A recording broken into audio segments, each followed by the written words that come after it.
সেনা প্রধান হিসেবে তার তাৎক্ষণিক দায়িত্ব হলো সেনা মুভ করা, এবং তিনি দাবি করেছেন যে আমি সেনা মুভ করেছিলাম। তিনি সাজোয়া যান পাঠাইছেন, কামান পাঠাইছেন, বন্দুক পাঠাইছেন, কিন্তু ওইখানে দর্শক হিসাবে। তিনি তো গেট ভেঙে ঢুকে যাবেন এবং অ্যাকশনে যাবেন, তা না করে উনি প্রধানমন্ত্রীর সাথে যোগাযোগ করলেন। প্রধানমন্ত্রী তাকে ইত্যাদি ইত্যাদি আরো সব বলেছে, 6 ঘন্টা লাগবে, 8 ঘন্টা লাগবে। এবং আমার কাছে আরেকটা জিনিস মনে হয়েছে এই মইনুস মানে যে এইরকম একটা ইডিয়ট কি করে আমাদের সেনা প্রধান ছিল। তিনি বলছেন যে না, এই সেনা বিদ্রোহ দমন করার জন্য আমাদের প্রস্তুতি হিসাবে 6 ঘন্টা লাগে। কি পরিমাণ ইডিওটিক কথা! আমাদের দেশ যদি আজকে আক্রান্ত হয়, আমরা কি 6 ঘন্টা দাঁড়ায় দাঁড়ায় কি ইয়ে দেখবো, মজা দেখবো? মইনু আহমেদ প্রথম ফোন করেছেন শাকিল আহমেদকে, তৎকালীন ডিজিকে। ডিজির সাথে কথা বলার পরে উনি কথা বলেছেন প্রাইম মিনিস্টারের কাছে। প্রাইম মিনিস্টার প্রথমে অনেকবার উনি ফোন করেছেন, ওনাকে পান নাই, বিজি পেয়েছেন। তারপর উনি ওনাকে যখন পেলেন তখন বলা হলো যে আপনি যমুনায় আসেন। তা আমার কথা হচ্ছে যে মইনু আহমেদ মুখ খুলেছেন, কিন্তু এখন কেন? এই প্রশ্নটি সবারই আছে, কিন্তু এখন কেন? তার উত্তর হলো মইনু আহমেদ বরাবরই শেখ হাসিনার অনুগত একটি সেনাবাহিনীর প্রধান ছিলেন। তার চেয়ে থেকে বড় কথা, তিনি যমুনায় গেলেন। তার বক্তব্য অনুযায়ী যমুনায় যেয়ে তিনি বিদ্রোহী নেতার সাথে কথা বললেন। কি ভয়াবহ কথা! বিদ্রোহীদের সাথে কেউ কথা বলে? বিদ্রোহীদের গ্রেফতার করে নিয়ে আপনি 15 বছর 16 বছর ধরে বিনা ভোটে ছিলেন, তখন তো রাজনৈতিক দলের সাথে রাজনৈতিক সমাধানের কথা বলেন নাই। আর আপনি কতগুলো ডাকাতের সাথে রাজনৈতিক সমাধানের কথা বলছেন, আর সেনাপ্রধান এটা মেনে নিচ্ছেন। Yes sir, yes sir. ভারতের সাথে একটি সীমান্ত চুক্তি হয়, সীমান্ত প্রহরা চুক্তি, যেটি কিনা বলা হয় যে আমরা যৌথভাবে সীমান্ত পাহারা দিব। তার আগ পর্যন্ত কিন্তু বাংলাদেশের বিডিআর ইন্ডিভিজুয়ালি সীমান্ত পাহারা দিতেন। তখন থেকে শুরু হলো যৌথ টহল। এবং আমাদের যেখানে যেখানে আমরা যেতে পারবো না, আমাদের লজিস্টিক্স নাই, সেখানে ভারত লজিস্টিক্স দেবে। আমরা সেই সমস্ত দুর্গম এলাকায়, বিশেষ করে পার্বত্য এলাকায় আমরা সেগুলো সীমান্ত রক্ষা করব। যে সরকারটি, সেই সরকারের কোনো আদেশ নির্দেশ কি করে মইনু আহমেদ মানে ফেলে দেবেন, অস্বীকার করবেন? এটা কোনোভাবেই উনি পারেন না, যে কারণে তিনি শেখ হাসিনার কোনো কিছুই অগ্রাহ্য করতে পারেন নাই। এবং আপনি জানেন এবং আমাদের দেশের সবাই জানে, সীমান্তে একটা হত্যাকাণ্ড হয়েছিল। হত্যাকাণ্ড নাই, আমাদের সীমান্তের ভিতরে প্রবেশ করেছিল ভারতীয় বিএসএফ। আমাদের বিডিআর, তৎকালীন বিডিআর, তাদের প্রতিরোধ, তাদের সেই অনুপ্রবেশ ঠেকানোর জন্য তাদের অনেক বিএসএফ সদস্য মেরে ফেলে, এবং 17 জনকে তারা আমাদের দেশে তার লাশও উদ্ধার করে নিয়ে আসে, পরে লাশ ফেরত দেওয়া হয়। অর্থাৎ সেই ঘটনার আহ মানে প্রতিশোধ হিসাবে ভারত আমাদের বিডিআরকে ধ্বংস করার পরিকল্পিত ষড়যন্ত্র করে। তারই অংশ হিসাবে বিডিআর বিদ্রোহ, তারই অংশ হিসাবে তারা আমাদের বিডিআর এর নামটা পর্যন্ত মিশাই দিয়েছে। আমার তো মনে হয় শেখ হাসিনা নিজে উৎসাহী ছিল যে ভারতকে খুশি করার জন্যই তিনি, আচ্ছা ঠিক আছে আমাদের বিডিআর আপনাদের লোক মারছে, আমি বিডিআরই রাখবো, আমি এই বিডিআর রাখবো। যে ন্যারেটিভ তৈরি করেন শেখ হাসিনা গভর্নমেন্ট বা শেখ হাসিনা নিজে একটি বয়ান তৈরি করেছিলেন ভারতের প্রত্যক্ষ সহযোগিতায়। সেটি হচ্ছে এইখানে বাংলাদেশের মুক্তিযুদ্ধের চেতনার বাদে আর সবই হচ্ছে জঙ্গিবাদ, সবই হচ্ছে জঙ্গি ইসলাম, পলিটিক্যাল ইসলাম, ব্লা ব্লা ব্লা। তিনি খুব বেশি কিছু বলেননি, তিনি একটি বিবরণ দিয়েছেন। ভেতরের কথা কিন্তু তিনি একটিও বলেননি যে আসলে সেদিন কি ঘটেছিল, কারা ঘটিয়েছিল। এটি মইনু আহমেদ জানেন যে কারা ঘটিয়েছিল। আমরা চাই মইনু আহমেদ তার এই বই, যে প্রকাশিতব্য বই, যেটি উনি বলেছেন যে আমি এ নিয়ে বিস্তারিত লিখবো, একটি বই শিগগিরই বেরোবে, আমরা চাইবো মইনু আহমেদ এই কারা ঘটিয়েছিলেন, এদের পেছনের কুশীলব কারা, এদের পেছনে কারা কাজ করেছেন, ক্যাটালিস্ট কারা, এটি উনার বইতে উনি উল্লেখ করবেন বলে আমরা আশা করছি। 111-এর সেই কুশীলব মইনু আহমেদ গতকাল তার ভেরিফাইড ইয়াতে ইউটিউবে তিনি একটা বিডিআর বিদ্রোহ নিয়ে কথা বলেছেন। আপনারা দেখেছেন নিউজটা, অবশ্যই আমরা দেখেছি সবাই। সো ওই নিউজে উনি কিন্তু ওনার ওনার কোনো দোষ নাই। ওনাকে উনি মানে সবকিছুই শেখ হাসিনার নির্দেশে করেছে। তিনি তদন্ত করতে চাইলে শেখ হাসিনা করতে দেয়নি, সবকিছু আর কি, তিনি কিছুই করেন নাই। সো এরকম একটা এতদিন পর তিনি মুখ খুলেছেন। উনি তো বিদেশেই ছিলেন, উনি কিন্তু বিদেশে যাওয়ার পরই মুখ খুলতে পারতেন যদি শেখ হাসিনাই দায়ী থাকতো, কিন্তু কিন্তু তিনি করেন নাই। তিনি এত বছর পরে যখন ছাত্র জনতা শেখ হাসিনাকে দেশ থেকে মোটামুটি মানে বাধ্য করলো দেশ ত্যাগ করতে, পালিয়ে যেতে বাধ্য করা হয়েছে, সেই তারপরে তিনি এতদিন পরে, তাও 1 মাস পরে মুখ খুলেছেন। সো এই বিষয়টাই আমি আপনাদের কাছে প্রথমে, আমি মাহবুব ভাই আপনার কাছেই যাচ্ছি। মাহবুব ভাই, আপনি কি মনে করেন তার বক্তব্যটা কতটুকু সঠিক, এবং মানে আপনার কি ফিলিংস? প্রথমত হচ্ছে মইনুল সাহেব যে মুখ খুলেছেন, এই জন্য আমি তাকে ধন্যবাদ জানাচ্ছি। তবে তিনি দায়িত্ব এড়াতে পারেন, কারণ বিষয়টা হলো একটা ফোর্স, বিডিআর আমাদের একটা ফোর্স, সেই ফোর্স আক্রান্ত। এবং বিডিআর কিন্তু আলাদা কোনো ফোর্স না, সেনাবাহিনী ওইখানে কিন্তু ওর কমান্ডিং এ থাকে সেনাবাহিনী, দায়িত্ব ছিল একজন মেজর জেনারেল, তার ডিজি। অর্থাৎ একটি বাংলাদেশের সেনাবাহিনীর একটি দুর্গ আক্রান্ত, এই দুর্গ রক্ষার দায়িত্ব সেনাবাহিনীর উপরে বর্তায়। উনি কি বলছেন, যে বলছেন না আমি যোগাযোগ করেছিলাম, এবং আমি যখন দেরিতে হলো মানে ডিজি সাহেবকে পেলাম, এবং তিনি বললেন তারা আক্রান্ত এবং এটা পরিকল্পিত মাফিক একটা কাজ হচ্ছে, হত্যাকাণ্ড হচ্ছে, এবং এটা তিনি জানলেন, শুনলেন। এরপর তাৎক্ষণিক দায়িত্ব তার কি, সেনা প্রধান হিসেবে তার তাৎক্ষণিক দায়িত্ব হলো সেনা মুভ করা, এবং তিনি দাবি করেছেন যে আমি সেনা মুভ করেছিলাম। হ্যাঁ, এটা সঠিক, আমি নিজে চোখে দেখেছি। কারণ ঘটনা হচ্ছে আমার বাড়ি ওই এলাকায় তখন ছিল, এবং আমি নিজেও দেখেছি সেনাবাহিনী অনেকগুলো সামরিক যান যে বিডিআর গেটের সামনে যে দাঁড়ায়। দর্শক হতে পারে না, তিনি সাজোয়া যান পাঠাইছেন, কামান পাঠাইছেন, বন্দুক পাঠাইছেন, কিন্তু ওইখানে দর্শক হিসাবে তিনি তো গেট ভেঙে ঢুকে যাবেন এবং অ্যাকশনে যাবেন। এরপর তিনি প্রধানমন্ত্রীকে জানাবেন আমাদের বিদ্রোহ হয়েছে, অথবা তা জানাবেন আমাদের বিদ্রোহ হয়েছে, আমরা সেনাবাহিনী পাঠাইছি, তা না করে উনি প্রধানমন্ত্রীর সাথে যোগাযোগ করলেন, প্রধানমন্ত্রী তাকে ইত্যাদি ইত্যাদি আরো কিছু বলেছে, 6 ঘন্টা লাগবে, 8 ঘন্টা লাগবে। এবং আমার কাছে আরেকটা জিনিস মনে হয়েছে এই মইনুল যে এইরকম একটা ইডিয়ট কি করে আমাদের সেনা প্রধান ছিল। তিনি বলছেন যে না, এই সেনা বিদ্রোহ দমন করার জন্য আমাদের প্রস্তুতি হিসাবে 6 ঘন্টা লাগে। কি পরিমাণ ইডিওটিক কথা! আমাদের দেশ যদি আজকে আক্রান্ত হয়, আমরা কি 6 ঘন্টা দাঁড়ায় দাঁড়ায় কি দেখবো, মজা দেখবো? আর শহরের ভিতরে ক্যান্টনমেন্টের কাছে আক্রান্ত হলো, উনি বলছেন 6 ঘন্টা প্রস্তুতি লাগবে, তারপরে বলছেন ন্যূনতম প্রস্তুতি 2 ঘন্টা।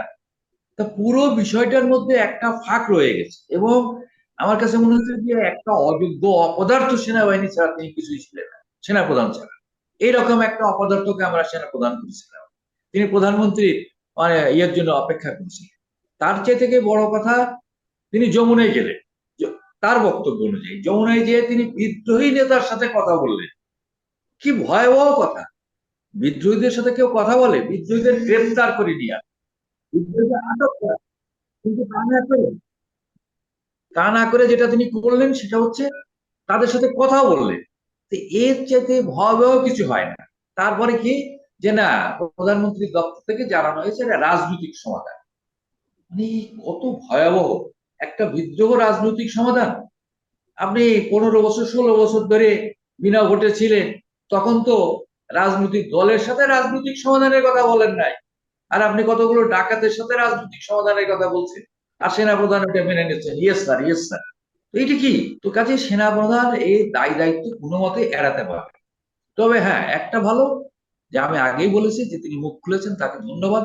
এবং বাংলাদেশের মাটিতে এই বিডিআর হত্যার বিচার হতে হবে, এবং বিচার হওয়ার মতো একটা পরিস্থিতি তৈরি হয়েছে। প্রধানমন্ত্রী আগেকার যে পালিয়ে যাওয়া প্রধানমন্ত্রীর সময় তো এই বিচারের সুযোগ ছিল না। কারণ সুযোগ ছিল না এই কারণে, কারণ এই বিডিআর হত্যার যে পরিকল্পনা, এটা তো আমি মনে করি এই বিডিআরটা আমাদের নিশ্চিহ্ন করে দেওয়ার জন্য এটা ভারতীয় ষড়যন্ত্রের অংশ। এবং আপনি জানেন, এবং আমাদের দেশের সবাই জানে, সীমান্তে একটা হত্যাকাণ্ড হয়েছিল। হত্যাকাণ্ড নাই, আমাদের সীমান্তের ভিতরে প্রবেশ করেছিল ভারতীয় বিএসএফ, আমাদের বিডিআর, তৎকালীন বিডিআর, তাদের প্রতিরোধ, তাদের সেই অনুপ্রবেশ ঠেকানোর জন্য তাদের অনেক বিএসএফ সদস্য মেরে ফেলে, এবং 17 জনকে তারা আমাদের দেশে তার লাশও উদ্ধার করে নিয়ে আসে, পরে লাশ ফেরত দেওয়া হয়। অর্থাৎ সেই ঘটনার প্রতিশোধ হিসাবে ভারত আমাদের বিডিআর কে ধ্বংস করার পরিকল্পিত ষড়যন্ত্র করে, তারই অংশ হিসাবে বিডিআর বিদ্রোহ, তারই অংশ হিসাবে তারা আমাদের বিডিআর এর নামটা পর্যন্ত মিশাই দিয়েছে।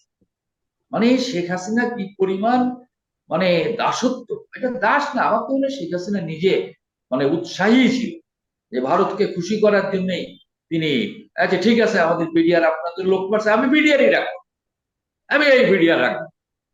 আসলে তিনি তো আমাদের বাংলাদেশে যে এসেছিলেন এরশাদ শাসন আমলে ভারত থেকে, তিনি ভারতে ছিলেন। হ্যাঁ, ভারতের জল পানি খেয়ে মানুষ হয়েছিলেন, ছেলেমেয়েরাও ওইভাবে মানুষ করেছিলেন। তিনি এসেছিলেন তার পিতৃহত্যার প্রতিশোধ নেওয়ার। কার বিরুদ্ধে প্রতিশোধ? পুরো বাঙালি জাতির বিরুদ্ধে, পুরো দেশের বিরুদ্ধে। সেই প্রতিশোধেরই একটি অংশ হিসাবে বিডিআর বিদ্রোহের নাম করে তিনি আমাদের 57 জন সেনা অফিসার সহ আমাদের বিডিআর কে ধ্বংস করেছেন। বিডিআর এর নামটা পর্যন্ত তিনি ভ্যানিশ করে দিয়েছেন। কাজে আমি মনে করি যে এই বিডিআর বিদ্রোহের তার তদন্ত যখন ছিলেন, সেই তদন্ত অফিসারই এখন আমাদের স্বরাষ্ট্রমন্ত্রী। আমার অনুরোধ থাকবে, স্বরাষ্ট্রমন্ত্রী, আমি জানি স্বরাষ্ট্রমন্ত্রীর অনেক মনে ব্যথা আছে, বেদনা আছে। তিনি তদন্ত করতে গেছিলেন, তাকে তদন্তে বাধা দেওয়া হয়েছে, তার তদন্ত রিপোর্ট নেওয়া হয় নাই, এবং তাকে পুরস্কারের বদলে তাকে পানিশমেন্ট দেওয়া হয়েছে। তো এই স্বরাষ্ট্রমন্ত্রী এখন অন্তর্বর্তীকালীন যে স্বরাষ্ট্রমন্ত্রী, তিনি নিজেও বলেছেন, এবং আমাদেরও আবেদন, দেশবাসীও তাই সেটা দেখতে চায়, যত দ্রুত সম্ভব সেই আংশিক তদন্ত প্রতিবেদন প্রকাশ করা হোক এবং একটি পূর্ণাঙ্গ তদন্ত করে এর শাস্তি নিশ্চিত করা হোক। এটা জি, আমার আমি মত। একটু সেলিম ভাইয়ের কাছে যাই। সেলিম ভাই, আপনি মাহবুব ভাইয়ের কথা শুনবেন। মাহবুব ভাই তো মানে বিস্তারিত বললেন।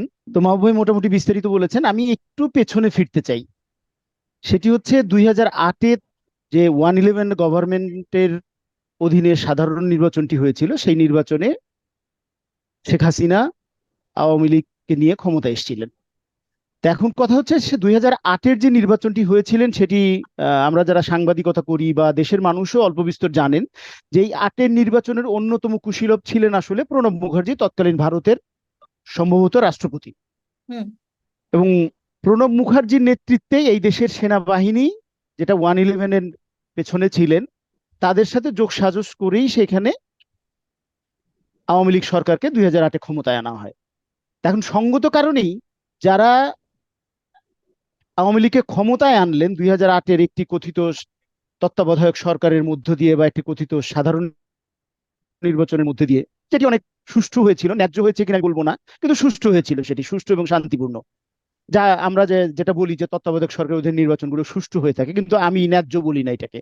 তো এখন বিষয় হচ্ছে যে ওনারা আসলেন কার মাধ্যমে? অন্যতম প্রধান কুশীলব হচ্ছে ভারত আর এই দেশের সেনাবাহিনী, তৎকালীন মইনিউর আহমেদের নেতৃত্বাধীন সেনাবাহিনী, এবং এদের যোগসাজশের ফলেই শেখ হাসিনা ক্ষমতায় আসলেন। ক্ষমতায় এসে যারা মাহবুব ভাই বললেন যে ভারতের একটি প্রতিশোধ ছিল, ভারতের সীমান্তে, বাংলাদেশের সীমান্তে অনেক বিডিআর মেরে ফেলা হয়েছিল, সেটার প্রতিশোধ হিসাবে তাদের একটা এজেন্ডা ছিল যে বিডিআর কে নিঃশেষ করে ফেলতে হবে এবং বিডিআর কে কোনোভাবেই এটাকে ভিগোরাস কোনো সীমান্তরক্ষী বাহিনীতে রাখা যাবে না। তারপরে আমরা যেটা দেখি যে সম্ভবত 2008-এর নির্বাচনের মধ্যে দিয়ে ক্ষমতায় আসার পরেই ভারতের সাথে একটি সীমান্ত চুক্তি হয়, সীমান্ত প্রহরা চুক্তি, যেটি কিনা বলা হয় যে আমরা যৌথভাবে সীমান্ত পাহারা দিব। তার আগ পর্যন্ত কিন্তু বাংলাদেশের বিডিআর ইন্ডিভিজুয়ালি সীমান্ত পাহারা দিতেন। তখন থেকে শুরু হলো যৌথ টহল, এবং আমাদের যেখানে যেখানে আমরা যেতে পারবো না, আমাদের লজিস্টিক্স নাই, সেখানে ভারত লজিস্টিক্স দেবে। আমরা সেই সমস্ত দুর্গম এলাকায়, বিশেষ করে পার্বত্য এলাকায় আমরা সেগুলো সীমান্ত রক্ষা করব। এখন প্রশ্ন হচ্ছে যে এই যে ভারতের প্রেসক্রিপশনে সরকারে আসা, ভারত এবং বাংলাদেশের তৎকালীন সেনাবাহিনীর প্রেসক্রিপশনে সমঝোতায় বা সাহায্যে সহযোগিতায় ক্ষমতায় আসা যে সরকারটি, সেই সরকারের কোনো আদেশ নির্দেশ কি করে মইনুল আহমেদ মানে ফেলে দেবেন, অস্বীকার করবেন? এটা কোনোভাবেই উনি পারেন না, যে কারণে তিনি শেখ হাসিনার কোনো কিছুই অগ্রাহ্য করতে পারেন নাই।